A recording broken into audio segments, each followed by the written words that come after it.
Мандатот на детската амбасада Меѓаши е да ги следи будно и законодавниот дом и институциите кои што се одговорни за спроведување на што ќе се донесе и што се случува на терен.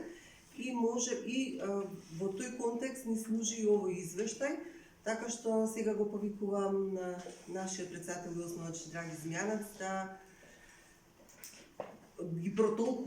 го протолкува овој извештај низ призма на активностите на Меѓаши, кои се препораките од аспект на Меѓаши кон собранието, кон институциите, кои се пораките што сакаме да ги упатиме. Повели Драги. Ова пресконференција прво треба да ни послужи да преку овој периодичен извештај утврдиме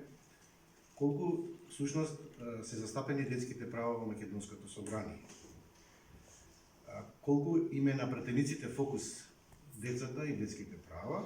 и какво собрание и пратеници очекуваме во идниот мандат и во идното собрание. Тоа се многу важни пораки и очекувања од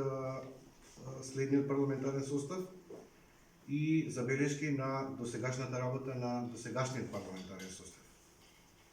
Лично не сум задоволен од ангажманот на пратениците, затоа што само 7 седмици директно се посвети на детските права, тоа не е ни 1/3, 27%.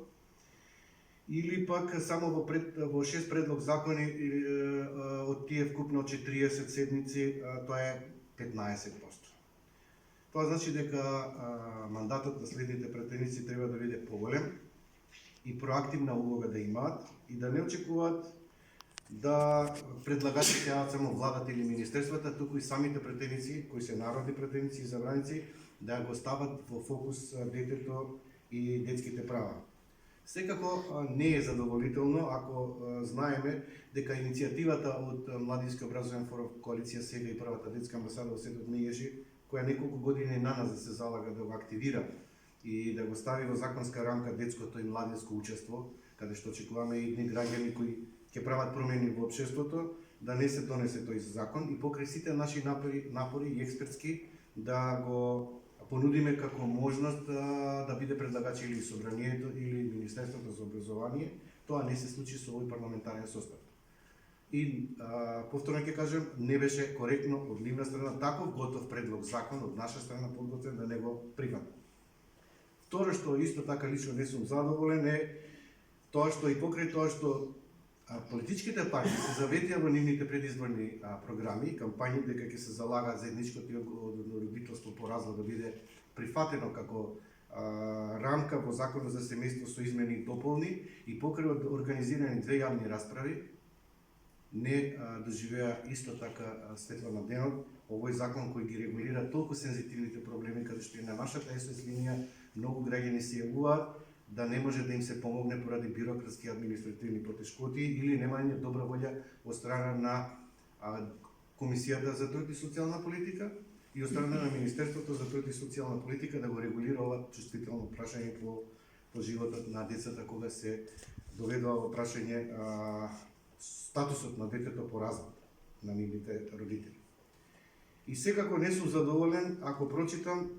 и како граѓанин и како активист за детски права, па дури како новинар од ваша страна, да прочитам во овој извештај дека во собранието се говорело за загадувањето на воздухот и тоа било така декларативно, да не кажам популистичко, без при тоа пратениците да бараат конкретни мерки, да се уведат европски регулативи, бидејќи целиме кон Европска унија, за да се загарантира правото на живот на детето, кога знаеме дека 3.500 луѓе годишно умираат и дека секој второ дете има проблем со респираторни болести во Скопје, Битола, Кичево, Тетово, Гостивар и да не ги набројувам сите критични места во Скопје. Во Македонија, благодарам. Не е коректно пратениците да вакво чувствително прашање, право на живот, да не им биде ставено во фокус и во агенда и во Комисијата за здравство и како пратеници и како влада и воопшто како држава која треба да го реши проблемот со загадувањето на воздухот и животната средина. Благодарам.